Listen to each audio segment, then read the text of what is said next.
அரசு என்றால் என்ன? என்ற தலைப்பில் திரு மா. செந்தமிழன் அவர்கள் திருநெல்வேலியில் 17/3/2019 அன்று ஆற்றிய உரை. அனைவருக்கும் வணக்கம். இது ஒரு ஒரு சந்திப்பு என்ற அளவில் தான் ஏற்பாடு செஞ்சோம். இந்த சந்திப்புடைய நோக்கம் செம்மை தொடர்பில் இருப்பவர்கள், பொதுவாக நம்முடைய உரைகள் கேட்பவர்கள், புத்தகம் படிப்பவர்கள் கூடுவதற்கு ஒரு வாய்ப்பு ஏற்படுத்தி தர வேண்டும் என்பதுதான். அந்த மாதிரி ஒரு கூடலில் நானும் இந்த பகுதியில் உள்ள பலரை சந்திக்கணும் அப்படின்னு ஒரு விருப்பம் இருந்துச்சு எனக்கு. ஒரு பெரிய வேலை திட்டம்லாம் வேலையை வைத்து கொண்டு சந்திக்கணும்னு நினைக்கல. பொதுவாக ஒரு உறவினர்களை சந்திக்க விரும்புவது போல ஒரு விருப்பம் இருந்தது, அந்த பகுதியில் உள்ளவர்களை சந்திக்கணும் அப்படின்னு. ஆனாலும் அதன் ஊடாக நம்ம சில செயல் திட்டங்கள், சில வேலைகளை முன்னெடுக்க வேண்டியது இருக்குது.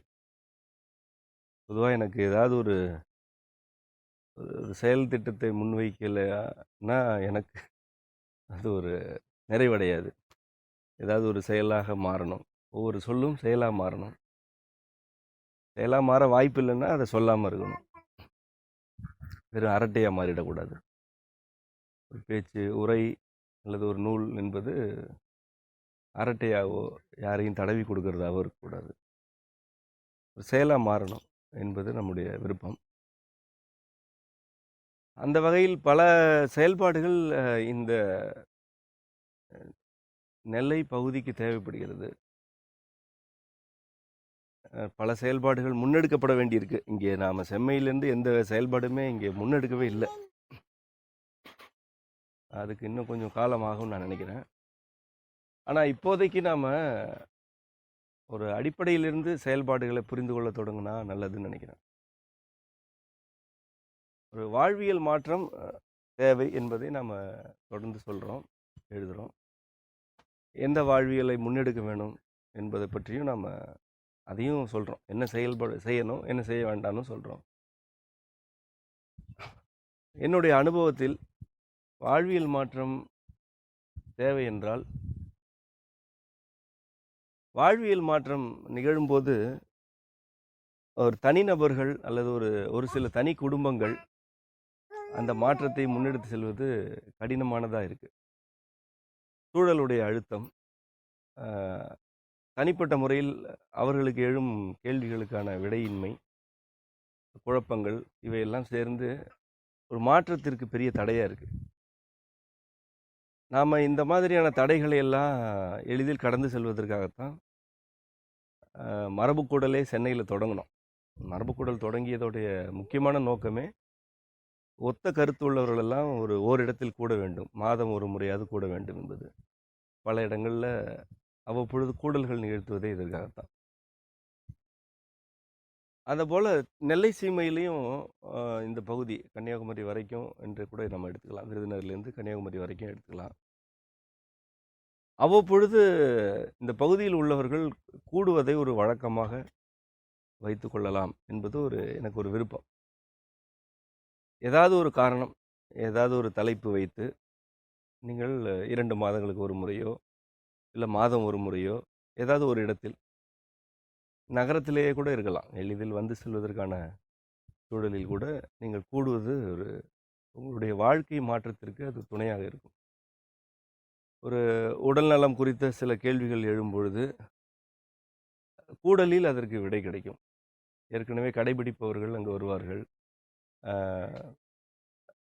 உணவு பழக்கம், குழந்தை வளர்ப்பு போன்றவையெல்லாம் அனுபவத்திலிருந்து உங்களுக்கு வழிகாட்டுதலாக அமையும்.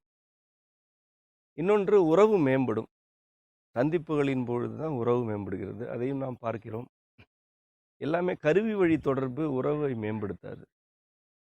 ஒரு அலைபேசி வழியாகவே உரை கேட்பதோ அல்லது அலைபேசி வழியாகவே ஒருவரோடு ஒருவர் தொடர்பு கொள்வதோ அது உறவு ஏற்படுத்தாது, ஒரு தொடர்பு ஏற்படுத்துமே தவிர ஒரு மனிதரை முகம் பார்த்து பேசி பழகி தொடர்ந்து அவர்களோடு ஒருவர் பழகும் பொழுது தான் அது உறவா அல்லது உறவில்லையா என்பதாவது தெரியும். வெறுமனே கருவி வழியாக இருக்கும் பொழுது எதுவுமே நடக்காது, ஒரு தொடக்கமே இருக்காது. அவ்வாறு உறவு அமைந்து விட்டால் இங்கு ஒரு சில 100 குடும்பங்கள் உறவாக அமைந்து விட்டால் அந்த குடும்பங்களுடைய வாழ்க்கை மாற்றம் அமைவது மட்டுமல்ல, இந்த பகுதியுடைய இன்றைய விதியையே திருத்தி எழுதிவிடலாம். ஒட்டுமொத்தமாக இந்த நெல்லை சீமையுடைய இன்றைய விதியை ஒரு சில ஆண்டுகளுக்கு பிறகு திருத்தி விடலாம். கூட்டாக இணைந்து செய்வதற்கு இங்கு பல செயல்கள் உள்ளன. பெரும்பாலான வனப்பகுதிகள், பெரும்பாலான முல்லை நிலப் பகுதிகள் துடைத்தெறியப்பட்டு ஒரு பசும்புல், கோடையில் ஒரு பசும்புல்லோ ஒரு புதரோ கூட இல்லாத அளவுக்கு இருக்கும் பகுதியாக நெல்லை சீமை, நெல்லை பகுதி மாறி, சீமை என்றெல்லாம் நீ சொல்லக்கூடாது, நெல்லை திருநெல்வேலி பகுதி மாறிவிட்டது. இதை மீட்டெடுப்பது மிக கடினமான செயல். மீட்டெடுக்கவில்லை என்றால் வாழ்க்கை நடத்துவது மிக கடினமான செயல். இப்பொழுது ஒன்று ஏதாவது செய்ய வேண்டும், இல்லை என்றால் ஒரு சில காலத்திற்கு, ஒரு சில ஆண்டுகளுக்கு பிறகு இங்கே வாழ முடியாது என்பதை ஏற்றுக்கொண்டு வேறு எங்காவது செல்ல வேண்டும். விருதுநகர், மதுரைக்கு தென்புறமே இப்படித்தான். குமரி மாவட்டம் வரை, குமரி எல்லை வரை, மதுரைக்கு தென்புறமே இப்பொழுது ஏதாவது செய்யவில்லை என்றால் இன்னும் சில ஆண்டுகளுக்கு பிறகு இங்கே வாழ முடியாது. உண்மையிலேயே வாழ முடியாது. இன்னும் போக போக உங்களுக்கு ஒருவேளை நான் சொல்வது கூடுதலாக உங்களுக்கு தோன்றலாம். ஆனால் இதுதான் நான் உணர்ந்த உண்மை. இவ்வாறான நிலப்பகுதியில் மனிதர்கள் வாழவே தொடர்ந்து வாழ முடியாது. நிறைய காடுகள், புதற்காடுகள், புல்வெளிகள் இருந்த பகுதி. அந்த இயற்கை வளங்கள் எல்லாம் இருந்ததால் தான் உயிரினங்கள் இங்கு வாழ்ந்தன. ஒரு 50-60 ஆண்டுகளுக்குள் அவ்வளவு இயற்கை வளங்களையும் அழித்துவிட்டு நிலத்தடி நீரையும் வரம்பு மீறி சுரண்டிய பிறகு இன்னும் 10-15 ஆண்டுகளுக்கு பிறகெல்லாம் இங்கு நீரே இருக்காது. உண்மையில் ராமநாதபுரத்தில் நீர் இருக்கும் என்றால் அங்கு நிலத்தடி நீர் அதிகம். நிலத்தடி நீருடைய அளவு ராமநாதபுரத்தில் மிக அதிகம். அந்த நீர் உவர் நீராக மாறியது என்பதுதான் சிக்கல். அந்த நீரில் உப்புத்தன்மை வந்துவிட்டது, கசப்புத்தன்மை வந்துவிட்டது சில இடங்களில். நீரற்ற இடம் அல்ல ராமநாதபுரம், இது நீரற்ற இடம். திருநெல்வேலியை சுற்றியுள்ள பெரும்பாலான பகுதியில் நீரற்ற இடங்கள். 600-700 அடிக்கு கீழே 900 அடி என்ற அளவில் பல இடங்களில் நிலத்தடி நீர்மட்டம் போய்விடும். இது உண்மையிலே நீரற்ற இடம். இன்னும் 10 ஆண்டுகளுக்கு பிறகெல்லாம் இது இன்னும் நிலத்தடி நீர்மட்டம் கீழ் நோக்கி சென்றுவிடும். ஆகவே நீரற்ற இடமாக மாறுவதற்கான எல்லா சூழல்களும் இங்கே ஏற்கனவே இருக்கின்றன, புதிதாக உருவாவதில்லை, இருக்கின்றன. இன்னும் இந்த சிக்கல் அதிகமாக போகிறது. நிறைய காடு வளர்க்க வேண்டும். ஆனால் இங்கு இந்த பகுதியை பார்க்கும்பொழுது இங்கு காடு வளர்ப்பதென்றால் காடு வளர்ப்பதற்கு தண்ணீர் ஊற்றுவதற்கே தண்ணீர் கிடையாது. கை வைப்பதே சிக்கலான ஒரு பகுதியாக இருக்கிறது. ஆகவே வாழ்க்கை மாற்றம் எனப்படுவது அவரவரும் மருத்துவமனைக்கு செல்லாமல் வாழ்வது, மரபு கட்டிடம் கட்டிக்கொள்வது அல்ல. வாழ்க்கை மாற்றம் என்பது நம்முடைய சூழலும் நம்முடைய வாழ்க்கையில் தான் இருக்கிறது என்பதை புரிந்து கொள்வது. இன்னும் ஆழமாக புரிந்து கொண்டால் நம்முடைய வாழ்க்கையே சூழலில் தான் அடங்கி இருக்கிறது. சூழல் இல்லை என்றால் தனிப்பட்ட வாழ்க்கை என்று எதுவுமே கிடையாது என்பதை உள்வாங்கிக் கொள்வது. வாழ்க்கை எதிர்கால சந்ததியினருக்கு வாய்க்க வேண்டும் என்றால் சூழலில் ஏற்பட்டிருக்கக்கூடிய சீர்கேடுகளை திருத்தியே ஆக வேண்டும். இல்லை என்றால் பாலை நிலம், நீங்கள் ஒருவேளை படித்திருக்கலாம் சங்க இலக்கியத்தில், பாலை நிலம் என்பது ஒரு தற்காலிகமாக உருவாகி அழிந்து போகும் நிலம். பாலையாகவே எதுவுமே நீடிக்காது, மழையின்மையால் ஏற்படக்கூடியது. பாலை நிலத்தில் வாழ்ந்தவர்கள் கள்வர்கள், மறவர்கள், கள்வர்கள் என்று அழைக்கப்பட்டார்கள். அவர்களெல்லாம் பிறவியிலேயே கள்வர்கள் அல்ல, வேறு வழி இல்லாமல் பஞ்சம் வந்த காரணத்தால் வழிப்பறி செய்பவர்களாக மாறினார்கள். மீண்டும் மழை பொழிந்து மீண்டும் இயற்கை வளம் செழிக்கும் போது அவர்கள் இயல்பு வாழ்க்கைக்கு திரும்பி விடுவார்கள். இப்பொழுது உள்ள நம்முடைய சமூகத்து மக்கள் முகங்களையெல்லாம் பார்க்கும்போது இவர்கள் கள்வர்களாகவோ வழிப்பறி செய்பவர்களாக கூட மாற முடியாது. அதற்கு கூட உடல் வேண்டும், அதற்கு கொஞ்சம் கூடுதலான அறிவு வேண்டும். இவர்களுக்கு அதிகபட்சம் மாத்திரை வாங்க பணம் இல்லை என்பதே ஒரு பெரிய சிக்கல். பாலை நிலத்து மறவர்களை கண்டால் பேரரசனுடைய படையே நடுங்கி பின்வாங்கும் என்று பாடல்கள் உள்ளன. ஒரு பேரரசன் பெரும் படையோடு வரும்போது தொலைவில் பாலை நில மறவர்களுடைய குடியிருப்பையோ அல்லது அவர்களுடைய சிறு படையையோ பார்த்துவிட்டால் அந்த பெரும்படையே நடுங்கும் என்று பாடல் உள்ளது. ஏனென்றால் அவ்வளவு ஒரு வீரம் என்பதை விட வெறித்தனம் மிகுந்த ஒரு கூட்டம். அங்கு உள்ள பாலை நிலத்து மறவர்களுடைய வீட்டு 5 வயது குழந்தை கூட போரிடும். ஆயுதம் தூக்கி போரிடும். வாழ்க்கை வேண்டும், வாழ வேண்டும் என்பதற்காக வழிப்பறி செய்வது ஒரு வாழ்க்கை முறையாகவே மாறிப்போனது. உலகின் பல நாடுகள், பல மனிதர்கள் அவ்வாறு மாறினார்கள். சோமாலியாவை பற்றி நீங்கள் கேள்விப்பட்டிருப்பீர்கள். இயற்கை வளம் குன்றும் பொழுது ஆப்பிரிக்காவின் பெரும்பாலான நாடுகள் கொள்ளையடிக்கும் குடிமக்களை கொண்ட நாடுகளாக மாறிவிட்டன. படித்து பாருங்கள், அங்கு சென்று வந்தவர்கள் எல்லாம் கேட்டு பாருங்கள். எத்தியோப்பியா பாதுகாப்பானதா, கென்யா பாதுகாப்பானதா, சோமாலியா பாதுகாப்பாக இருக்கிறதா, ஜிம்பாப்வே பாதுகாப்பாக இருக்கிறதா என்று கேட்டு பாருங்கள். அவர்களெல்லாம் என்ன அந்த நாட்டு குடிமக்கள் எல்லாம் கொள்ளையடிப்பதற்கென்றே பிறந்தவர்களா? பன்னாட்டு நிறுவனங்கள் அங்கு படையெடுத்தன. அங்கு இருந்த இயற்கை வளங்கள் எல்லாம் சுரண்டப்பட்டன. கென்யா மிக வளமான நாடு. அங்கு ஓடக்கூடிய மராய் என்ற ஒரு நதி உலகின் மிக முக்கியமான நீர்நிலைகளில் ஒன்று. பல்லுயிர் பெருக்கம் நிகழும், புவிக்கான பல்லுயிர் பெருக்கத்தை நிகழ்த்தும் ஒரு சில இடங்களில் மராய் வனப்பகுதி ஒன்று. அது கென்யாவில் தான் ஓடிக்கொண்டிருக்கிறது.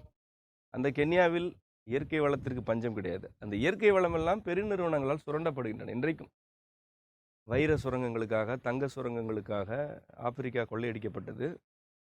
கொள்ளையடித்து விட்டு கிளம்பி சென்று விட்டார்கள். எல்லா பெருநிறுவனங்களும் பெரும்பாலான ஆப்பிரிக்க நாடுகளை கைவிட்டு விட்டன. மதமாற்றம் செய்தார்கள். ஆப்பிரிக்கர்களுக்கு மதமே கிடையாது. பெரிய மதம் எதுவுமே கிடையாது. முழுவதுமே பழங்குடி சமயங்கள். எந்த பெருமதமும் கிடையாது. இன்றைக்கு எல்லாமே பெருமதம் தான். கிறிஸ்தவர்களும் இஸ்லாமியர்களும் தான் ஆப்பிரிக்காவில் இருக்கிறார்கள். மதமாற்றங்கள் நடந்தன. இயற்கை வளங்கள் கொள்ளையடிக்கப்பட்டன. கிளம்பி விட்டார்கள். ஆக அங்கு அந்த நாட்டு மக்கள் எல்லாம் இப்பொழுது கொள்ளையடிப்பது ஒரு இயல்பு, கொள்ளையடிக்காமல் திருடாமல் வாழ முடியாது என்ற நிலைக்கு வந்து விட்டார்கள். உண்மையிலேயே மனித குலத்துடைய ஒழுக்கத்தையும் மனித குலத்துக்கு அறத்தையும் கற்றுக் கொடுத்த மூத்த குடிகளில் ஒரு குடி ஆப்பிரிக்க குடி. ஆப்பிரிக்க பழங்குடிகள் தான் மனித குலத்துக்கு அறம் கற்றுக் கொடுத்தவர்கள். திருட்டு என்றால் என்னவென்றே தெரியாத வாழ்க்கை முறை, நோயறியா வாழ்க்கை முறை, நீண்ட ஆயுளுடன் உடல் வலிமையுடன் வாழும் வாழ்க்கை முறையெல்லாம் உலகத்திலேயே ஒரு வகையில் தமிழர்களை காட்டிலும் ஆப்பிரிக்கர்களுக்கு அந்த குணங்கள், அந்த இயல்புகள் கூடுதல். தமிழர்களை விட ஆப்பிரிக்கர்களுடைய உடல் வலிமை மேலானது. தமிழர்களை விட ஆப்பிரிக்க பழங்குடிகளுடைய இயற்கை பற்றிய புரிதலும் மேலானது தான். இந்த நவீன சமூகத்திற்கு உள்ளே நுழையாமல் இருந்தவர்கள், நீண்ட காலமாக இருந்தவர்கள். இன்றைக்கு அந்த கண்டமே கொள்ளையடிக்கும் கண்டம். அந்த கண்டத்தில் தான் உலகத்தின் முதல் நீரில்லா நகரம் உருவானது. கேப்டவுன் என்ற நகரம் நீரில்லா நகரம் என்று அறிவிக்கப்பட்டு விட்டு, நீரே ஒரு சொட்டு நீர் கூட கிடையாது. அதுவும் ஆப்பிரிக்கா தான். இப்படி ஒரு கண்டமே சூறையாடப்பட்டு விட்டது. அந்த கண்டத்திலிருந்து இளைஞர்கள் பிழைப்பு தேடி பல நாடுகளுக்கு செல்கிறார்கள் அகதிகளாக. போதைப் பொருள் கடத்துவதற்கு அவர்கள் முனைப்பாக இருக்கிறார்கள். போதைப்பொருள் கடத்தப்படுகிறது என்றால் அதில் ஆப்பிரிக்க இளைஞர்களுக்கு பங்கில்லாமல் போதைப் பொருளை கடத்த முடியாது உலகில். கப்பல் கொள்ளையடிப்பது அல்லது பிழைக்க போன நாடுகளில் திருடுவது, கொள்ளையடிப்பது என்று இன்றைக்கு ஆப்பிரிக்கன் என்றால் அவன் ஒரு குற்றவாளி, அவன் ஆபத்தானவன் என்ற நிலை உருவாக்கப்பட்டு விட்டது. இது ஏன் இவ்வளவு விளக்கமாக சொல்ல வேண்டியிருக்கிறது என்றால், யாராவது ஒருவர் அந்த ஆப்பிரிக்க பழங்குடிகளிடம் ஒரு 50 ஆண்டுகளுக்கு முன்பு நீங்கள் எல்லாம் கொள்ளையர்களாக மாறப்போகிறீர்கள், இந்த இயற்கை வளத்தை பறிகொடுத்து விடாதீர்கள் என்று யாராவது சொன்னால் அந்த ஆப்பிரிக்க பழங்குடிகள் கேட்டிருக்க மாட்டார்கள். அப்படிலாம் நடக்காது என்று அமைதியாக அமர்ந்திருப்பார்கள். ஏதோ ஒரு கதை சொல்கிறார் என்று.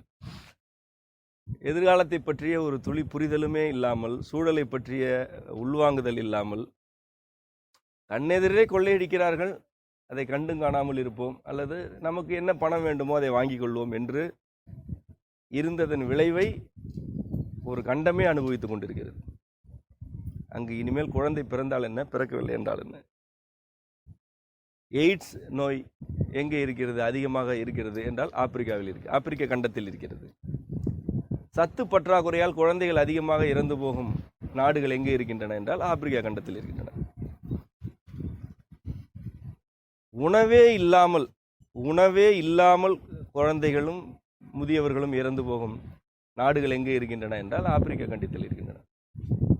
ஆனால் நீங்கள் வாங்கும் தங்கமும் வைரமும் பெருமளவு ஆப்பிரிக்காவிலிருந்து தான் இறக்குமதி செய்யப்படுகின்றன. ஆப்பிரிக்காவில் வாழ்ந்து கொண்டிருக்கும் மனிதர்களுக்கு உணவு கிடையாது, மருந்து கிடையாது, வேலை கிடையாது. ஆனால் ஆப்பிரிக்காவுடைய வைரமும் தங்கமும் உலகமெங்கும் ஏற்றுமதியாகிறது. அவர்களுக்கு சோறு இல்லை, ஆனால் அங்கே அவர்கள் வைரத்தை ஏற்றுமதி செய்கிறார்கள். இப்படி ஒரு வினோதமான சமன்பாடு தொடங்கிய பொழுதே அதை அழித்திருந்தால் வாழ்க்கை வாய்த்திருக்கும். ஆனால் காடுகளுக்கு அழைத்து சென்று போய் காட்டி கொடுத்தார்கள். அந்த அவர்களுடைய முன்னோடிகள் எல்லாம் ஆப்பிரிக்காவுடைய 2-3 தலைமுறைக்கு முன்பு இருந்தவர்கள். அதாவது நம்முடைய மூத்த தலைமுறையை போல, நம்முடைய மூத்த தலைமுறை ஏதோ தாமிரபரணி ஆறு ஓடுகிறது, இங்கே தொழிற்சாலை கட்டி கொள்ளலாம், எனக்கு பணம் கொடுங்கள் என்று அந்த ஆற்றை காட்டி கொடுத்தார்கள். இந்த கடற்கரை முழுவதும் தொழிற்சாலைகளை அமைத்துக் கொள்ளுங்கள், எங்களுக்கு பணம் கொடுத்தால் போதும் என்று கடல் பகுதியை பூரா முழுதாக காட்டி கொடுத்தார்கள், விற்பனை செய்தார்கள். காடுகளை எல்லாம் காட்டி கொடுத்து இந்த காடுகளை எல்லாம் அழித்து விடுங்கள், இங்கெல்லாம் தொழிற்சாலை தொடங்குங்கள், காற்றாலை தொடங்குங்கள் என்று காட்டி கொடுத்து ஒரு தலைமுறையே இயற்கை வளங்களை சூறையாட அனுமதித்ததைப் போல ஆப்பிரிக்காவிலும் மூத்தவர்கள், ஒரு சில தலைமுறைகளுக்கு முன்பு வாழ்ந்தவர்கள் எல்லாம் இதே தான் செய்தார்கள். இந்த இடத்தில் வைரம் இருக்கிறது என்று காட்டி கொடுத்தார்கள். இந்த பழங்குடிகள் எதிர்த்து போரிடுகிறார்கள் என்றால் இவர்களை அழிப்பதற்கான வழிவகை என்ன என்று கூட உடனிருப்பவர்களை காட்டி கொடுத்தார்கள். ஒருவரோடு ஒருவர் அடித்துக்கொண்டு ஐரோப்பாவிலிருந்து போன நிறுவன ஏவல் ஆட்களுக்கும் நிறுவன உரிமையாளர்களுக்கும் சொந்த நிலத்தை, இயற்கை வளத்தை, சொந்த மக்களை காட்டி கொடுத்து முற்று முழுதாக அழிந்து பஞ்சத்திலும் நோயிலும் ஒவ்வொரு நொடியும் ஆப்பிரிக்க குழந்தைகள் இறந்து கொண்டிருக்கின்றன. இனி அது மீண்டு வருவதற்கெல்லாம் ஒரு இயற்கை வழியில் வாய்ப்பு கிடையாது. அது அவ்வளவுதான், அது அழிந்தது, இனிமேல் அழிந்து கொண்டே இருக்க போகிறது. இயற்கை இயற்கையோ படைத்தவரோ ஏதேனும் ஒரு அற்புதத்தை நிகழ்த்தினால் அங்கு மீண்டும் மனிதர்கள் வாழ முடியும். அதுதான் இன்றைக்கு நிலைமை. தமிழ்நாடு இப்படி ஆகும் என்று நான் நினைக்கவில்லை. ஆனால் இப்படி ஆவதற்கான எல்லா சூழல்களும் ஏற்கனவே இருக்கின்றன என்பதை நான் உண்மையாகவே புரிந்து வைத்திருக்கிறேன். இந்த நிலைக்கு தமிழகம் செல்வதற்கு நீண்ட காலம் ஆகாது, நிச்சயமாக நீண்ட காலம் ஆகாது. அடிப்படை ஒரு இயற்கை வளம் இருக்க வேண்டும். இயற்கை வளத்துடைய அடிப்படையே நீர் ஆதாரம்தான், நீர்தான். ஒரு நாட்டில் மலைகள் இல்லை என்றால் பிழை இல்லை, கடல் இல்லை என்றால் அது பிழை இல்லை, காடுகள் இல்லை என்றால் கூட பிழை இல்லை. ஆனால் நீர் இருக்க வேண்டும். நீர் இல்லை என்பது பிழை அல்ல, அது ஒரு கொடும் பாவம். பாவம் செய்தவர்களுக்கு தான் தண்ணீர் கிடைக்காது. பாவம் செய்யாதவர்களுக்கு நிச்சயமாக மழை பொழியும். அதனால்தான் ஊரில் ஒரு நல்லவர் இருந்தால் கூட மழை பொழியும் என்று சொன்னார்கள். அது சத்தியம். அது ஒரு கவிதை அல்ல. பாவிகள் நீரற்று இறந்து போவதும், நன்மை செய்பவர்கள் அல்லது இறைவழியில் நடப்பவர்கள் எவ்வளவு வறண்ட நிலத்தில் இருந்தாலும் அவர்களுக்கு நீர் கிடைப்பதும் படைப்பின் ஒழுங்கு. இங்கு நீர் கிடையாது, நீர் குறைந்து கொண்டே இருக்கிறது. பிழைப்பு தேடி பல பேர் வெளியூர்களுக்கும் வெளிநாடுகளுக்கும் செல்கிறார்கள். தமிழகத்தில் இருந்து, குறிப்பாக விருதுநகர் மற்றும் திருநெல்வேலி பகுதியிலிருந்து வெளிநாடு செல்வது அல்லது வெளியூர் செல்வது என்பது ஒரு வழக்கம். இதேவேளை பீகாரிலிருந்தும் ஒரிசாவிலிருந்தும் வேறு பல மாநிலங்களிலிருந்தும் பருவநிலை மாற்றம் காரணமாக அகதிகளாக வேலைக்கு வருகிறார்கள். நான் ஏற்கனவே ஒரு உரையில் குறிப்பிட்டேன். பருவநிலை அகதிகள் என்று ஒரு பெரிய கூட்டமே இருக்கிறது. பருவநிலை மாற்ற அகதிகள் என்று ஒரு பெரிய கூட்டமே இருக்கிறது என்று. இங்கு வேலை தேடி வருவோர் எல்லாம் பருவநிலை அகதிகள் என்பதை தயவுசெய்து புரிந்து கொள்ளுங்கள். மழை பொய்த்து போன காரணத்தால் விவசாயம் செய்ய முடியவில்லை. தொழிற்சாலைகள் படையெடுத்து, பன்னாட்டு நிறுவனங்கள் எல்லாம் படையெடுத்து காடுகளை அழித்த பிறகு வாழ்வாதாரம் அழிக்கப்பட்டதனால் வேலை தேடி பொழுது வருகிறார்கள். அதனால்தான் இத்தனை காலம் வரவில்லை யாரும். ஏன் திடீரென்று வருகிறார்கள்? இதற்கு முன்பெல்லாம் இயற்கை வளம் அந்த மக்களுக்கு உரிமையுடையதாக இருந்தது. காடுகள் காடுகளாக இருந்தன, ஆறுகள் ஆறுகளாக இருந்தன, மலைகள் தம்முடைய இயல்புகளோடு இருந்தன. ஆகவே மனிதர்கள் அங்கு வாழ முடிந்தது. உணவு கிடைத்தது, நீர் கிடைத்தது, செல்வம் இருந்தது. ஏன் திடீரென்று ஒரு 15 அல்லது 20 ஆண்டுகளாக இவ்வளவு பேர் வடக்கிலிருந்து இங்கு பிழைக்க வருகிறார்கள் என்றால் என்ன நடந்திருக்க முடியும்? ஏன் திடீரென்று வர வேண்டும்? முன்பு என்ன ஏதாவது சோறு வைத்து தடுத்தோம், இப்பொழுது அந்த சோறை இடித்து விட்டோமா? இல்லை. இயற்கை வளங்களை வட இந்திய பகுதிகளில் பன்னாட்டு நிறுவனங்கள் அழித்து விட்டன. சிக்கிம், மணிப்பூர், மிசோரம் போன்ற பகுதிகளில் எல்லாம் பன்னாட்டு நிறுவனங்கள் காடுகளை அழித்து சுரங்கங்கள் அமைத்து வேறு பல தொழிற்சாலைகள் எல்லாம் அமைத்து அங்கு வாழ்வாதாரமே இல்லை. பீகார் பொருளாதாரத்திற்கு இன்றைக்கும் தட்டுப்பாடுகளோடு திணறிக் கொண்டிருக்கும் ஒரு பகுதியாக உள்ளது. இயற்கை வளம் குறைவு. அந்த இயல்பாகவே அந்த ஊர்களுக்கெல்லாம் இயற்கை வளம் குறைவு. மேலும் இயற்கை வளம் குறைந்து கொண்டே இருக்கிறது. இயற்கை வளத்தை பாதுகாக்கும் மனிதர்கள் இங்கு வரவில்லை. இயற்கை வளமெல்லாம் சிதைந்து பிழைப்பில்லை என்ற காரணத்திற்காகத்தான் படையெடுத்து வருகிறார்கள். இங்கு வந்து அவர்கள் என்ன வேலை செய்கிறார்கள் என்பதில்தான் இந்த சமூகமும் அழிவை தேடிக்கொண்டிருக்கிறது என்பதற்கான விடை இருக்கிறது. இங்கு வந்து அவர்கள் என்ன வேலை செய்கிறார்கள்? பெருமளவு கட்டுமான தொழிலில் ஈடுபடுகிறார்கள். என்ன கட்டுமான தொழிலில் ஈடுபடுகிறார்கள் என்றால், சாலைகளை விரிவுபடுத்துவது அல்லது பெரிய சாலைகள் போடுவது. மலைகளை, காடுகளை, புதற்காடுகளை எல்லாம் அழித்துவிட்டு சாலை போடும் பணியில் அவர்கள் ஈடுபடுகிறார்கள். ஏரி குளங்கள் போன்ற நீர்நிலைகளில் எல்லாம் அடுக்குமாடி குடியிருப்புகள் கட்டுமான பணிகளில் அவர்கள் ஈடுபடுகிறார்கள். இவை போக பெரிய பெரிய பன்னாட்டு நிறுவன தொழிற்சாலைகளை கட்டும் பணிகளில் அவர்கள் ஈடுபடுகிறார்கள்.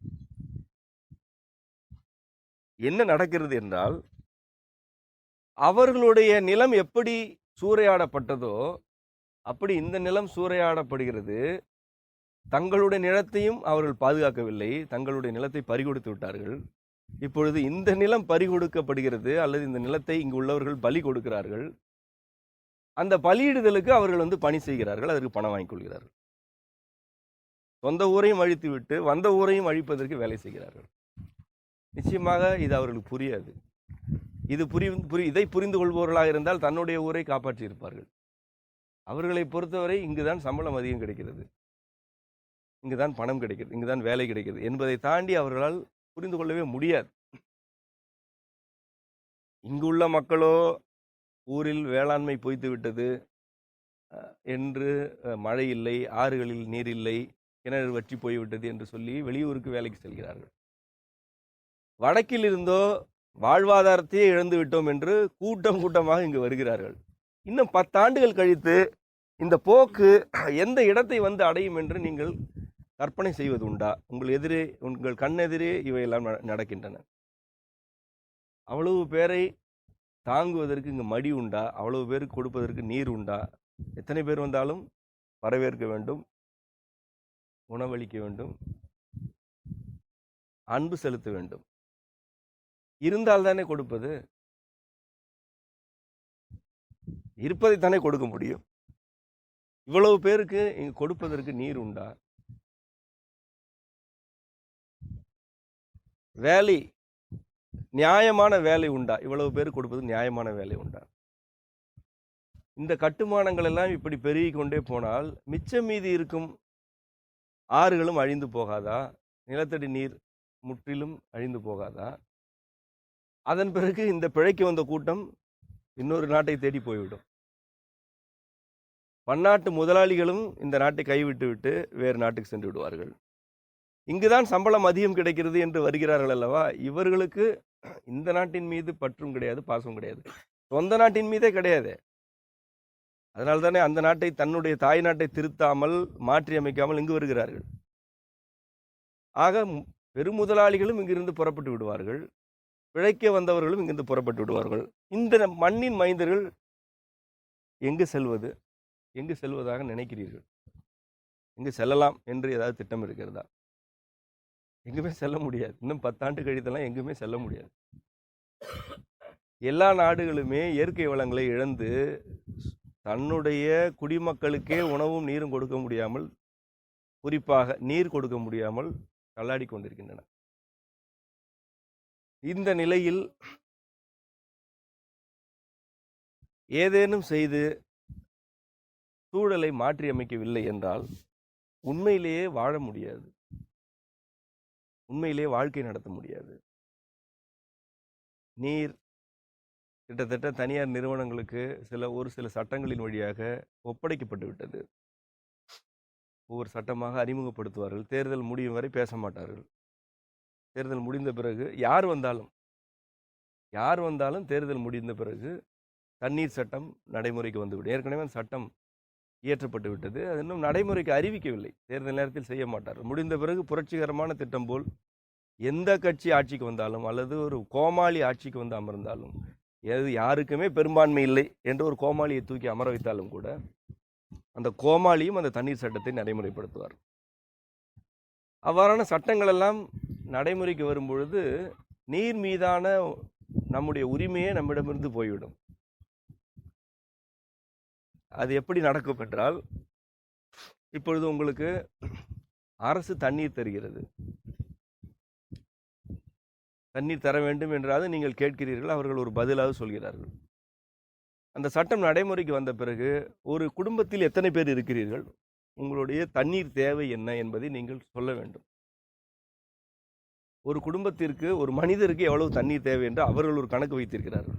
சர்க்கரை எவ்வளவு இருக்க வேண்டும், இரத்த அழுத்தம் எவ்வளவு இருக்க வேண்டும் என்று ஒரு கணக்கு சொன்னார்கள், அதை நம்பினீர்கள்.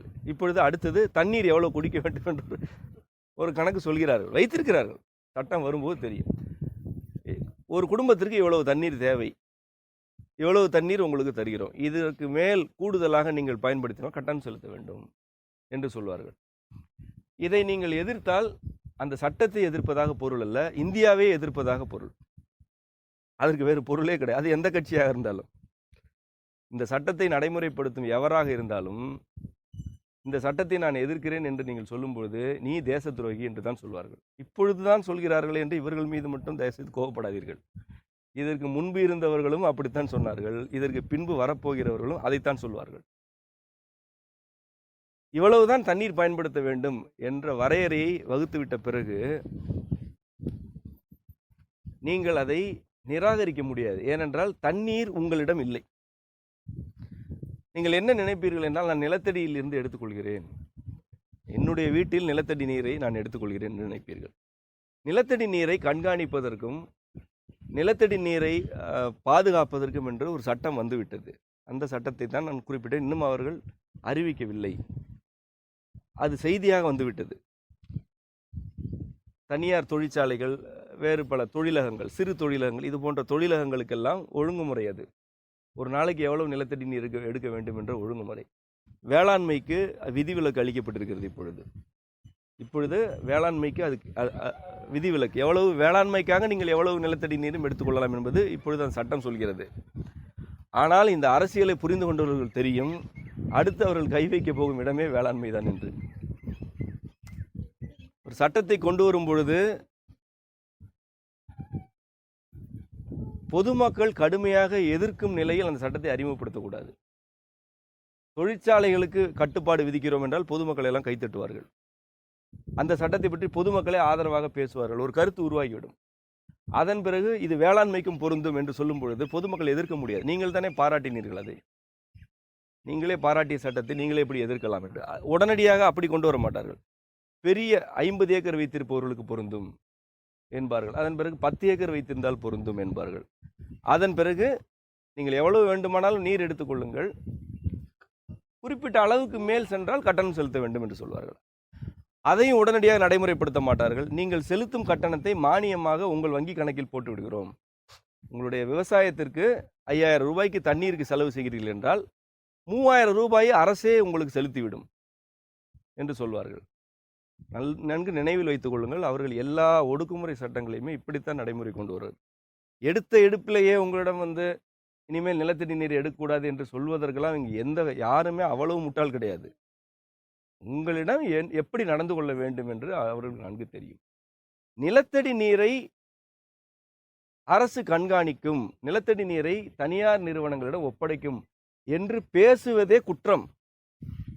அரசு பொதுமக்களிடம் நிலத்தடி நீரை பயன்படுத்தாதீர்கள் என்று பேச வேண்டும். நிலத்தடி நீரை எடுக்காமல் வாழும் வழிமுறைகளை அரசு கற்றுத்தர வேண்டும். இதுவரை நிலத்தடி நீரை எடுக்காமல் வாழும் வழிமுறையை எந்த அரசியல்வாதியாவது பேசியிருக்கிறாரா? எந்த அரசாவது நிலத்தடி நீரை உறிஞ்சாமல் வாழுங்கள் என்று அறிவுரை சொல்லியிருக்கிறதா? சரி, நிலத்தடி நீரை உறிஞ்சக்கூடாது என்றால் எப்படி என்னுடைய நீர் தேவை நிறைவேற்றிக் கொள்வது என்ற கேள்விக்கு பதில் சொல்லும் பிரதமர் உண்டா, அமைச்சர் உண்டா, முதலமைச்சர் உண்டா? அப்படி இதுவரை யாரும் பேசவில்லை. ஆனால் என்ன சொல்கிறார்கள்? எடுத்த உடனேயே நிலத்தடி நீர் ஆபத்தான இடத்துக்கு சென்று விட்டது என்று ஏற்கனவே கோவையில் மொத்த தண்ணீர் பகிர்மானமும் ஒரு தனியார் நிறுவனத்துக்கு, ஒரு பிரெஞ்சு நிறுவனத்துக்கு ஒப்படைக்கப்பட்டு விட்டது. இன்றைக்கு கோயம்புத்தூர் மக்களுக்கு குடிநீர் கொடுப்பதே ஒரு பிரெஞ்சு நிறுவனம் தான். எந்த தண்ணீரை கொடுக்கிறார்கள்? பிரான்சில் இருந்த தண்ணீர் வருகிறது. அங்கு ஓடிக்கொண்டிருக்கும் ஆற்றிலிருந்து தண்ணீர் எடுத்து அங்குள்ள நிலத்தடி நீரை உறிஞ்சி எடுத்து அங்குள்ள குடிமக்களுக்கு பல லட்சம் ஆண்டுகளாக அந்த நிலத்தில் வாழ்ந்து கொண்டிருக்கும் மனித கூட்டத்திற்கு தண்ணீர் கொடுக்கும் உரிமையை ஒரு பிரெஞ்சு நிறுவனம் வாங்கியிருக்கிறது. மக்கள் இதை ஏன் எதிர்க்கவில்லை என்றால் உறுதிமொழியே இதுதான், 24 மணி நேரம் தண்ணீர் கிடைக்கும் என்று அந்த நிறுவனம் சொன்னது. 24 மணி நேரம் அல்ல, 2 நிமிடமாக இருந்தாலும் அரசு தான் செய்ய வேண்டும் என்று அங்கு யாருமே பேசவில்லை. 24 மணி நேரம் தண்ணீர் கிடைக்கிறதா? நல்லது, யார் செய்தால் என்ன? கட்டணம் செலுத்த வேண்டும் என்று சொன்னார்கள். பணம் இருக்கிறது, செலுத்துகிறோம். 24 மணி நேரம் தண்ணீர் வந்தால் பரவாயில்லை. அந்த தண்ணீர் எங்கிருந்து வருகிறது? எந்த இயற்கை வளத்தை சுரண்டி நீ 24 மணி நேரம் தண்ணீர் குடிக்கிறாய் என்று யாரும் கேட்கவில்லை. ஒரு சில ஆண்டுகளுக்கு இது இப்படி நிகழும். அதன் பிறகு நேரத்தை குறைப்பார்கள், கட்டணத்தை உயர்த்துவார்கள். அதன் பிறகு ஏழைகளுக்கு நீர் இல்லை என்பார்கள், இவ்வளவுதான் தண்ணீர் குடிக்க வேண்டும் என்பார்கள், இவ்வளவுதான் தண்ணீர் இருக்கிறது என்பார்கள். அதன் பிறகு போராட்டம் நடத்தினால் தேச துரோகி என்பார்கள். அவ்வளவுதான். தண்ணீர் கிடையாது, உனக்கு தண்ணீர் கிடையாது, நீ கட்டணம் செலுத்த வேண்டும், அல்லது போராடினால் உன்னை இந்த நாட்டின் எதிரி என்று சொல்வேன். இதற்காக பன்னாட்டு நிறுவனங்களுக்கு இந்த மண்ணுடைய நீர் உரிமையை விற்பனை செய்வேன். இவையெல்லாம் கட்சி பேதமின்றி, தயவுசெய்து ஒன்றை புரிந்து கொள்ளுங்கள், அரசியல் கட்சிகள் வேறு, அரசு வேறு. அரசுக்கென்று ஒரு குணம் உண்டு. அரசு என்ன முடிவெடுக்கிறதோ அதை செய்வதற்குத்தான் அரசியல் கட்சிகள் இருக்கின்றன. அரசியல் கட்சிகளெல்லாம் சேர்ந்து அரசை அமைக்கவில்லை. அரசு என்பது ஒரு ஏற்பாடு. அது பல பெருநிறுவனங்களுக்கும் பல நாடுகளுக்கும் இந்தியாவுடைய உரிமைகளை விற்பதற்கான ஒரு ஏற்பாடு. அதுதான் அரசு. ஸ்டேட் வேறு, பாலிடிக்ஸ் வேறு. இந்த அரசு தனக்கு தேவையான அரசியல்வாதிகளை எல்லாம் பொறுக்கி எடுத்துக்கொள்ளும், சில பேரை வளர்த்து விடும். அந்த அரசை ஒரு சில பெருமுதலாளிகளும் பல அதிகார நிலையில் இருப்பவர்களும் பாதுகாத்து கொண்டிருக்கிறார்கள். அவர்களை நாம் நேரடியாக கண்களால் பார்க்க முடியாது. பல பேர் இருக்கிறார்கள், இந்தியாவிலே இருக்கிறார்கள். நான் பன்னாட்டு குடும்பங்களை பற்றி நான் பேசவில்லை. இந்தியாவிலேயே இருக்கிறார்கள், தமிழ்நாட்டில் இருக்கிறார்கள், ஏன் உங்களுடைய திருநெல்வேலியிலே இருக்கிறார்கள். அவர்கள் வெளியில் தெரியவே மாட்டார்கள். அவர்களுடைய நலன்களுக்காக சட்டங்கள் இயற்றப்படும், அவர்களுடைய நலன்களுக்காக ஒடுக்குமுறைகள் ஏவப்படும், அவர்களுடைய நலன்களுக்காக மட்டுமே அரசியல்வாதிகள் தேர்ந்தெடுக்கப்படுவார்கள். அதனால்தான் தூத்துக்குடியில் ஒரு ஆலைக்கு எதிராக அவ்வளவு போராட்டம் நடக்கிறது. அந்த ஆலையை மூடுவதற்கு இன்றைக்கு வரைக்கும் முறையான எந்த நடவடிக்கையும் எடுக்கவில்லை. அதே போன்ற பல ஆலைகளுக்கு எதிராக ஒரு பேச்சும் கிடையாது. ஒட்டுமொத்தமாகவே தூத்துக்குடியில் உள்ள எல்லா ஆலைகளையுமே மூட வேண்டும், எல்லா ஆலைகளையுமே மூட வேண்டும். ஆனால் அப்படி ஒரு பேச்சே வராது. ஏனென்றால் அரசை நடத்துபவர்கள் நடத்தும் ஆலைகள். இது அரசியல். போராட்டம் நடத்துவது பொதுமக்கள், படுகொலை செய்வது அரசியல் கட்சிகளும் அவர்களுடைய ஆதரவாளர்களும். ஆனால் அரசு நடத்துபவர்கள் யார் என்று உங்களுக்கு தெரியவே தெரியாது. எதை எதிர்க்க வேண்டும், எதை எதிர்க்கக்கூடாது, எதை எந்த அளவு எதிர்க்க வேண்டும் என்பதெல்லாம் அரசு முடிவு செய்யும். அரசு என்பது அப்படி ஒரு அது ஒரு மாயமான். அதை தேடி போய் அடக்கி விடுகிறேன் என்று கிளம்பிய உத்தமர்கள் எல்லோருமே காணாமல் போனார்கள், அல்லது அந்த மாயமானுடைய அடிமைகளாக மாறி போனார்கள். விதிவிலக்கே கிடையாது. இனி ஒரு உத்தமர் புறப்பட்டு அந்த மாயமானை நான் பிடித்து வருகிறேன் என்று சென்றாலுமே அவர் உத்தமராக நீடிக்க வாய்ப்பே கிடையாது. அவர் நாசமாகவார், சூழலை நாசப்படுத்துவார். அது அவர் நாசப்படுத்தும் வரை உங்களுக்கு புரியாது. பொதுமக்களுக்கும் அவர் சீரழியும் வரை, அல்லது நான் சீரழிந்து விட்டேன் என்று அவரே சொல்லும் வரை நீங்கள் நம்ப மாட்டீர்கள். இது ஒரு வினோதமான அமைப்பு. இருக்கட்டும். இந்த அரசியல்வாதிகள் இவர்களுடைய சட்டங்களோ செயல் திட்டங்களோ இயற்கை வளங்களுக்கு எதிரான விளைவுகளை தருமே தவிர இயற்கை வளங்களை பாதுகாப்பதற்கு வாய்ப்பே கிடையாது. அப்படி இதுவரை நடக்கவில்லை. இந்தியாவில் கடந்த 60 ஆண்டு கால வரலாற்றில் அது நடக்கவில்லை. தமிழ்நாட்டிலும் நடக்கவில்லை. மாற்றம் நிகழ்ந்திருக்கிறது என்றால் அது தனி மனிதர்கள் மற்றும் ஒரு சமூக பிரிவினர் ஏற்படுத்திய மாற்றங்கள் தான். இந்தியாவில் தமிழக வரலாற்றை எடுத்துக்கொண்டால் பேரரசர்களே குடிமக்களுக்கும் மரபு கருத்துகளுக்கும் மொழிக்கும் எதிரானவர்களாக இருந்த பொழுதெல்லாம் தனித்தனியாக கிளர்ந்தெழுந்த இறையியலாளர்கள், இறை உணர்ந்தவர்கள் அல்லது இறையின் அடியார்களாக தம்மை உணர்ந்தவர்கள் செய்த செயல்கள் தான் கடந்த 2000 ஆண்டுகளாக தமிழ்நாட்டை பாதுகாத்து வந்திருக்கின்றன. திருமூலர் தொடங்கி வள்ளலார் வரையிலும் மாற்றங்களை நிகழ்த்திய அனைவருமே இறை வழி வந்தவர்கள் தானே தவிர பேரரசர்களாக இருந்தவர்களும் கிடையாது, குறுநில மன்னர்களாக கூட இல்லை. அப்படி யாராவது இருந்தாலும் அவர்கள் தங்களுடைய அரசுகளை எல்லாம் துறந்துவிட்டு கீழே இறங்கி வந்தவர்கள். தனித்தனியான மனிதர்களுடைய எழுச்சி, தனி மனிதர்களுடைய வழிகாட்டுதல் ஒரு சமூகத்துடைய போக்காக மாறி 2000 ஆண்டுகளாக தமிழகம் பாதுகாக்கப்பட்டிருக்கிறது. நாம் பேரரசர்களிடம் போய் மனு கொடுத்து கொண்டு நின்றது கிடையாது. பேரரசர்களுக்கு எதிராக பெரிய போராட்டங்களை நடத்தியது கிடையாது. அப்படி வரலாற்றில் பதிவுகளே கிடையாது. கொடுங்கோன்மை அரசன் இருக்கிறான் என்றாலும் அவனுக்கு எதிராக போராட்டம் நடத்திய வரலாறு கிடையாது. ஆனால் அவனை அப்புறப்படுத்துவதற்கான வேலைகளை செய்த வரலாறுகள் ஏராளமாக உள்ளன. அரசன் கொடியவனாக இருந்தால் அரசனை எதிர்ப்பது போராட்டம் அல்ல, அரசனை அப்புறப்படுத்துவது எவ்வாறு? இந்த அரசை அப்புறப்படுத்துவது எப்படி?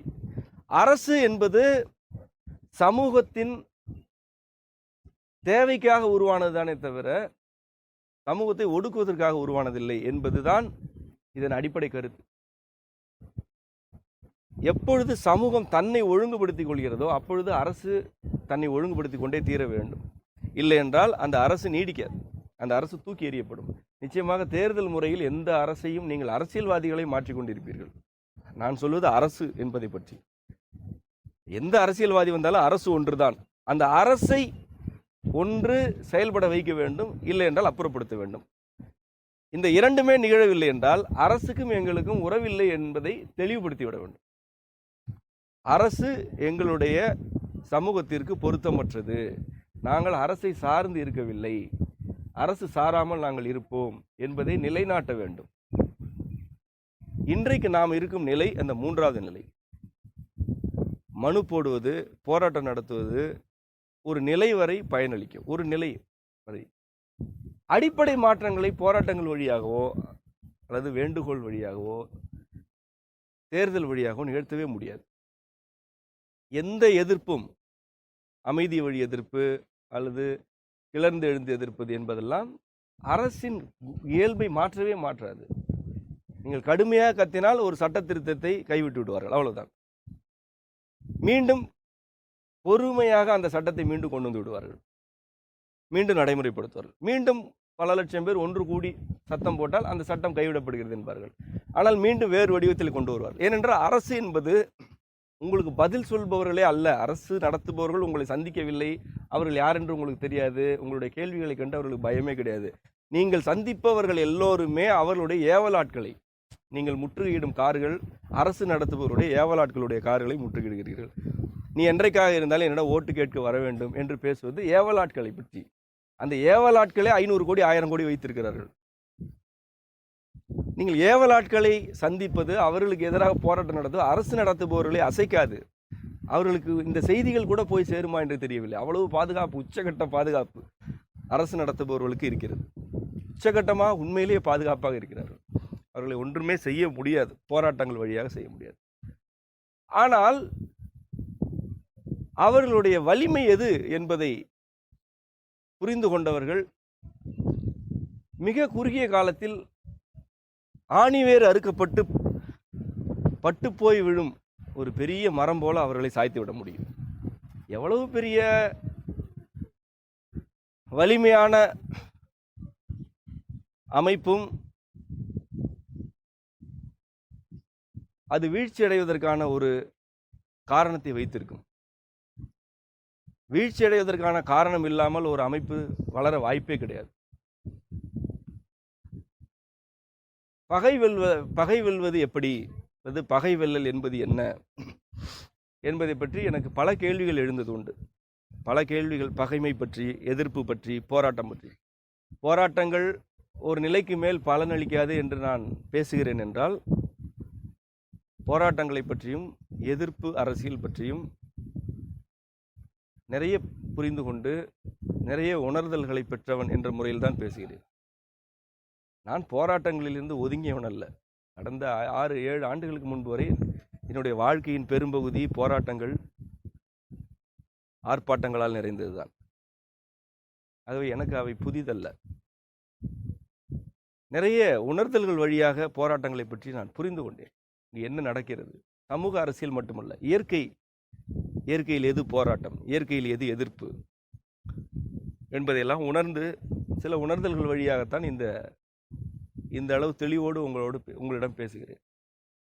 பகை வெல்லுதல் என்பதை பற்றி எனக்கு இருந்த கேள்விகளுக்கு நிறைய விளக்கங்கள் கிடைத்தன. எல்லாவற்றையும் விளக்குவதற்கு வாய்ப்பில்லை.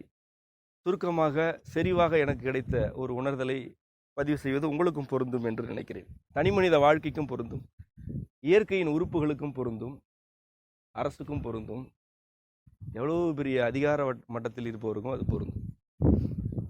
வலுவற்றது புறச்சூழலால் அழியும், வலுவானது அகத்தால் அழியும் என்பது மந்திரம். இதுதான் நான் உணர்ந்த மந்திரம். எது வலுவற்றதாக இருக்கிறதோ அதை புறத்தில் இருந்து தாக்கி அழித்து விட முடியும். ஒரு மனிதர் வலிமை குறைவாக இருக்கிறார் என்றால் அவரை புறத்தில் இருந்து தாக்கி அவரை அழித்து விட முடியும், முடக்கி விட முடியும். ஒருவர் வலிமையானவராக இருக்கிறார் என்றால் அவரை புறத்திலிருந்து தாக்கக்கூடாது, தாக்க முடியாது, தாக்கி அழிக்க முடியாது. அதுதான் வலிமை என்றால் அவருடைய அழிவு எவ்வாறு நிகழும்? அவர் தன்னுடைய அகத்தால் அழிவார். வலிமையானது தன்னுடைய அகத்தால் அழியும். அரசமரம் 10 பேர் சேர்ந்தால் தான் கட்டிப்பிடிக்க முடியும் எனும் அளவுக்கு வளர்ந்த அரசமரங்கள், ஆலமரங்கள் காடுகளில் உண்டு. அவற்றை புறத்திலிருந்து தாக்கி சாய்க்க முடியாது. வலிமையான எல்லா மரங்களுமே தம்முடைய தண்டு பகுதியின் மையத்தில் ஓட்டை விழுந்து இற்று விழுவதை நீங்கள் பார்க்க முடியும். வலிமையான எல்லா விலங்குகளும் நோயுற்று சாகும். அந்த நோய் அவற்றின் உடலின் உட்பகுதியிலிருந்து எழும், புறத்திலிருந்து தாக்க முடியாது. சிங்கம், புலி, யானை போன்றவற்றையெல்லாம் தாக்கி அழித்து விட முடியாது. அவையெல்லாம் நோயுற்று சாகும். அவை சாக வேண்டும் என்று இயற்கையின் மீது நமக்கு இருக்கும் அன்பு விவரிக்க முடியாது.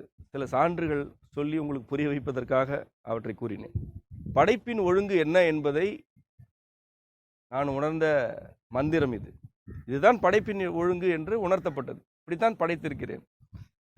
இதுதான் பகை வெல்வதற்கான மந்திரம். ஒரு அமைப்பு வலுவாக இருக்கிறது என்றால் அதை புறத்திலிருந்து தாக்கி அதை அழிக்கவே முடியாது.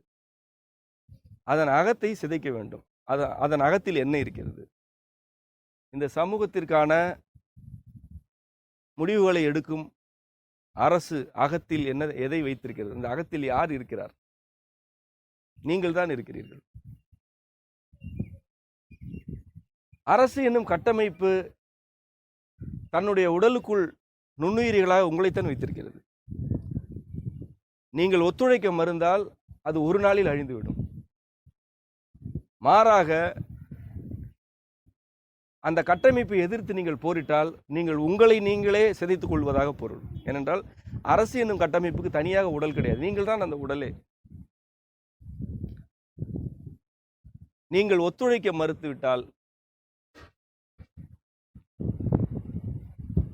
உனக்கும் எனக்கும் தொடர்பில்லை என்று சொன்னால், உனக்கும் எனக்கு எந்த தொடர்பும் வேண்டாம் என்ற முடிவை எடுத்தால் அரசு அழிந்துவிடும். ஒரு சான்று உங்களுக்கு குறிப்பிட வேண்டும் என்றால், தூத்துக்குடியில் இருக்கிற தொழிற்சாலைக்கு வேலைக்கு செல்ல மாட்டோம். தொழிற்சாலை மூடு என்று சொல்வதல்ல, வேலைக்கு வரமாட்டோம். யாரும் வேலைக்கு செல்ல மாட்டோம். வெளி மாநிலங்களிலிருந்து வேலைக்கு ஆள் வைத்தால் அவர்களுக்கு வீடு கொடுக்க மாட்டோம், உணவு தர மாட்டோம், நீர் தர மாட்டோம் என்ற முடிவை அந்த பகுதி மக்கள் எடுத்தால் அந்த தொழிற்சாலை மூடுவதை தவிர அவருக்கு வேறு வழி கிடையாது. வேறு வழியே கிடையாது. ஒரு தொழிற்சாலை அல்ல, தூத்துக்குடி மக்கள் ஒரு முடிவு எடுத்தால் மொத்த தூத்துக்குடி விடுதலை ஆகிவிடும். யாரும் மிரட்டி வேலைக்கு அனுப்ப முடியாது. நீங்கள் வீட்டுக்குள் இருந்து கொண்டு அவரவர் வேலையை பார்ப்பது வேறு வேலைகளுக்கு, இயற்கையை சிதைக்காத தொழிலுக்கு மாறிவிட்டால் நான் சொல்வது நடைமுறைக்கு வரும். எப்படி என்றால் ஒரே நாளில் ஒரு போராட்டம் போல் நடக்காது. நான் சொல்லும் எதுவுமே ஒரு போராட்ட வடிவமாக தெரியாது, ஆனால் மாற்றம் நடந்து கொண்டிருக்கும். 10 ஆண்டுகள் ஆகட்டும். 10 ஆண்டுகளுக்கு பிறகு தீமை தரும் தொழிற்சாலைகளுக்கு வேலைக்கு செல்ல மாட்டேன் என்று சொல்பவர்களுடைய எண்ணிக்கை உயர்ந்து விட்டால் அந்த தொழிற்சாலைகள் இயங்காது. சில பொருட்களை வாங்குவதை நீங்கள் நிறுத்தினால் நாம் சில மாற்றங்களை எல்லாம் நடைமுறைக்கு கொண்டு வந்திருக்கிறோம். சுத்திகரிக்கப்பட்ட எண்ணெயே சிறந்தது என்று ஒரு கதை சொல்லி 30 ஆண்டுகளாக செக்குகளை அழித்திருந்தார்கள். செக்கு என்றால் என்ன என்றே தெரியாத நிலையை இந்த சமூகத்தில் உருவாக்கினார்கள். எள்ளில் இருந்தால் நல்லெண்ணெய் வருகிறது என்பதே தெரியாத நிலையை சமூகத்தில் உருவாக்கி வைத்திருந்தார்கள். 30 ஆண்டுகளாக ஒரு கண்கட்டி வித்தையை நடத்தி பல லட்சக்கணக்கான செக்கு குடும்பங்களை எல்லாம் துடைத்தெழித்து விட்டு 3 அல்லது 4 நிறுவனங்கள் மட்டும் ஒட்டுமொத்த எண்ணெய் பொருளாதாரத்தையும் சுரண்டி கொண்டிருந்தன. வெறும் 4 நிறுவனங்கள், சிறு நிறுவனங்கள்லாம் சேர்த்து ஒரு 10 நிறுவனங்களுக்குள் வரும், அவ்வளவுதான். ஒரு சில நிறுவனங்கள் பல ஆயிரம் கோடி ரூபாய் மதிப்புள்ள எண்ணெய் பொருளாதாரத்தை தம்முடைய குடும்ப கட்டுப்பாட்டில் வைத்திருந்தன. யாராவது செக்கு எண்ணெய் வாங்கினால் உனக்கு இதய நோய் வந்துவிடும் என்று சொன்னார்கள். மக்களை அச்சுறுத்தி ஒரு பெரிய பொருளாதார சுரண்டலை ஏற்படுத்தினார்கள். அந்த நிலையில் எள் 1 கிலோ 30 ரூபாய்க்கு இருந்தது. நான் சொல்வது ஒரு 7-8 ஆண்டுகளுக்கு முன்பு 30 ரூபாய் முதல் 60 ரூபாய் 1 கிலோ எள் எட்டினால் அது கடுமையான விலையேற்றம். 60 ரூபாய்க்கு எள் விற்கும் பொழுது இதயம் நல்லெண்ணெய் 250 ரூபாய் 1 லிட்டர் விற்பனையானது. அது முழுவதுமே எள்ளால் செய்யப்பட்ட எண்ணெயா என்பது ஒரு கேள்வி இருக்கட்டும். அப்படியே அது எள் மட்டுமே அதில் இருக்கிறது என்றால் கூட 250 ரூபாய் என்பது மிக மிக மிக அதிகமான விலை. எள் 60 ரூபாய் கிடைக்கும் போது மக்கள் கேள்வி கேட்கவில்லை. ஏனென்றால் அவர்களுக்கு எள்ளில் இருந்து எண்ணெய் வருகிறது என்பதே பல பேருக்கு தெரியாது. எள் விலை என்ன என்று தெரியாது, எள் எங்கே கிடைக்கிறது என்று தெரியாது. இதயம் நல்லெண்ணெய் என்ற ஒரு விளம்பரத்தை தெரியும். பணத்தை கொடுத்தால் எண்ணெய் கொடுப்பார்கள் என்பது தெரியும். எள் விலை ஏறவில்லை, ஆனால் எண்ணெய் விலை உயர்ந்தது.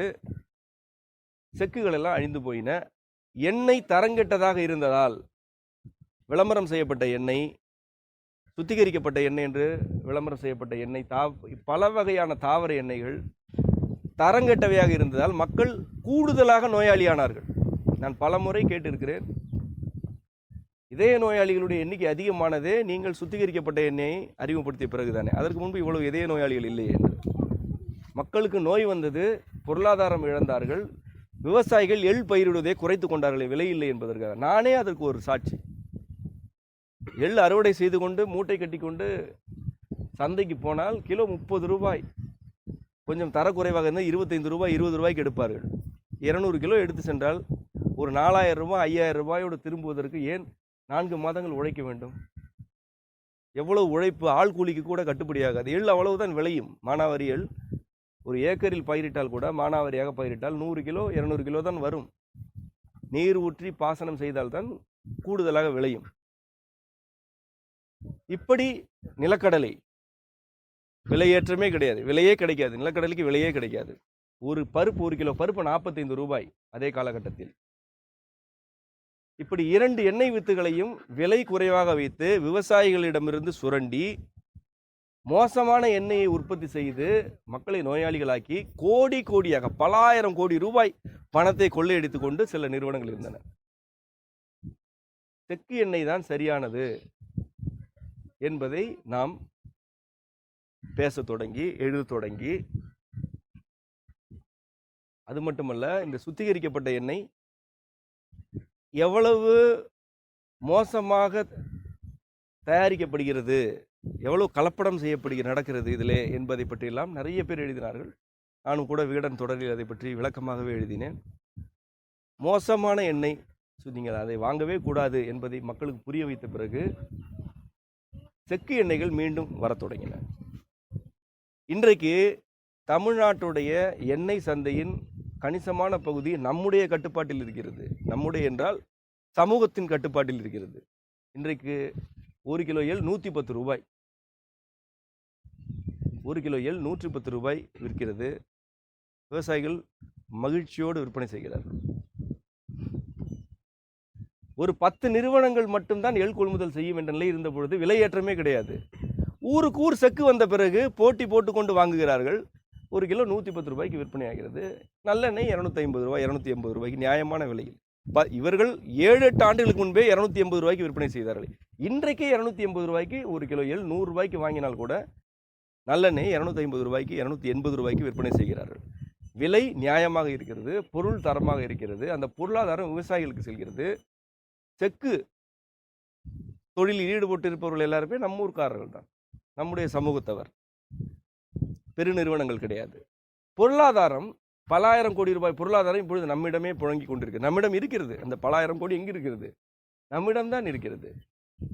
இதுதான் உள்ளிருந்து அழிப்பது. தடை செய் கலப்பட எண்ணெயை தடை செய் என்று போராட்டம் நடத்தினால் இது நடக்காது. எது உண்மையோ அதை நடைமுறை கொண்டு வந்தால் பொய்மை அழியும். எது சரியோ அதை செய்ய தொடங்கினால் தவறு அழியும். தவறு வளமற்றதாக இருக்கும். நீங்கள் ஒரு வட்டாட்சியருக்கு எதிராக ஒரு கருத்தை முன்வைக்கிறீர்கள், நீங்கள் போராட்டம் நடத்தி விடலாம். அவர் பலவீனமானவர். ஒரு 200 பேர் கூடினால் அவர் பதில் சொல்லித்தான் ஆக வேண்டும். லஞ்சம் வாங்கினார், 200 ரூபாய் லஞ்சம் வாங்கினார், நீங்கள் புகார் கொடுத்தால் வந்து பிடித்து விட்டு செய்தியில் போட்டு விடுவார்கள். 2 கோடி வாங்குபவர்களை உங்களால் காட்டி கொடுக்கவே முடியாது. எங்காவது செய்தி வந்தது உண்டா? 200 ரூபாய் வாங்கும் வட்டாட்சியரை கைது செய்வார்கள், கிராம அலுவலரை கைது செய்வார்கள். 2 கோடி லஞ்சம் யாருமே வாங்குவதில்லையா?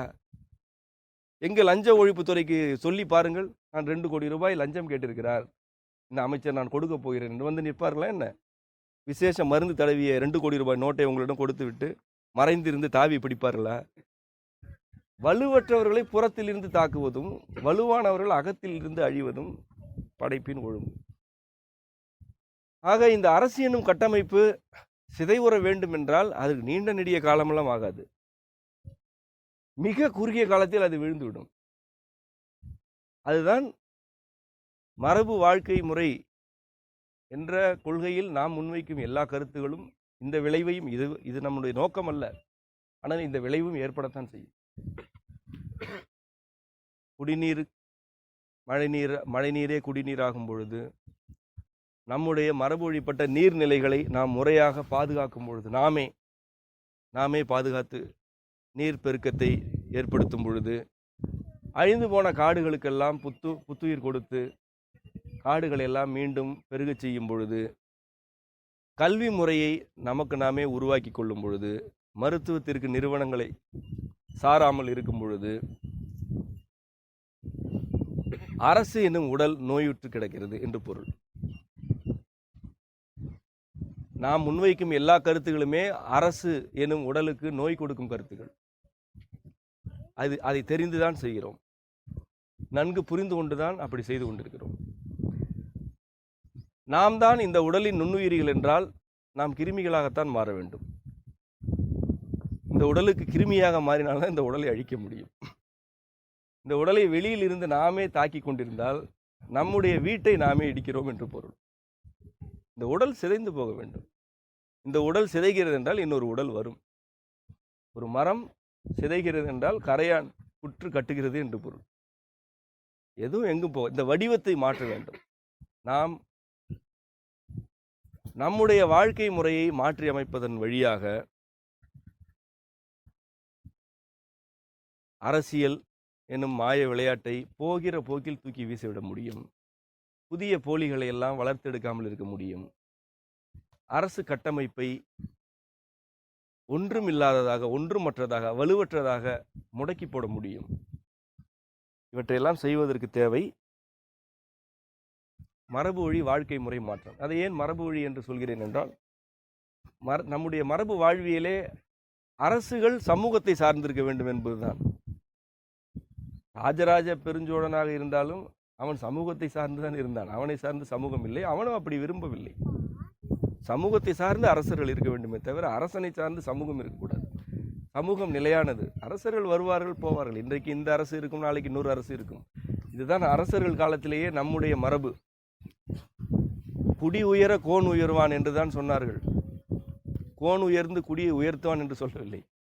குடி உயர கோன் உயர்வான். குடிகள் உயர்ந்தால்தான் கோல் வைத்திருக்கும் அரசன் உயர்வான் என்று சொன்னவர்கள் நம்முடைய முன்னோர். ஆகவே தான் சொல்கிறேன், நான் சொல்வது மரபு வழி வாழ்க்கை முறை. நாம் குடிகள், நாம் உயர வேண்டும். நாம் உயர்ந்த பிறகு, நாம் உயரும் பொழுது நமக்கான அரசு எது என்பதை நாம் முடிவு செய்யலாம். ஆனால் இன்றைக்கு நாம் வீழ்ந்து கிடக்கிறோம். எதுவுமே நம்மிடம் இல்லை, வீழ்ந்து கிடக்கிறோம். இந்த நிலையில் நாம் வாழ்க்கை முறை மாற்றங்களை முன்னெடுக்க வேண்டும். அதற்கு சமூகத்தில் உள்ள ஒரு சிலராவது, இந்த மாற்றங்களை விரும்பும் ஒரு சிலராவது நமக்குள் உறவாடி கொள்ள வேண்டும். அவ்வப்பொழுது சந்தித்துக் கொள்வது, வேலை திட்டங்களில் ஈடுபடுவது, கூட்டாக ஈடுபடுவது, பல்வேறு செயல் திட்டங்களை இணைந்து நிறைவேற்றுவது. ஒரு வேலையை எடுத்துக்கொண்டால் அதில் ஒரு 100 பேர் இணைந்து அந்த வேலையை செய்யும் பொழுது உறவு அமைகிறது, அந்த வேலை நிறைவேறுகிறது. இப்படி ஒருவருக்கொருவர் நீங்கள் உறவாடி கொள்ள வேண்டும் என்பது நம்முடைய விருப்பம். அதற்கான வேலைகளை எல்லாம் நாம் முன்வைக்க விரும்புகிறோம். விருப்பம் உள்ளோர், வாய்ப்புள்ளோர் அந்த வேலைகளிலெல்லாம் ஈடுபட வேண்டும். அந்த வகையில் இந்த சந்திப்பு சில ஆண்டுகளுக்கு பிறகு ஏராளமான மாற்றங்களை நிகழ்த்துவதற்கான ஒரு தொடக்க புள்ளியாக அமைய வேண்டும் என்று விரும்புகிறேன். நன்றி.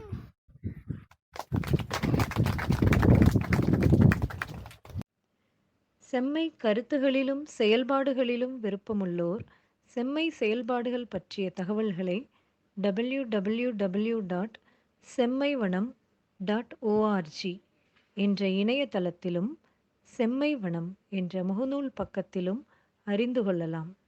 நன்றி.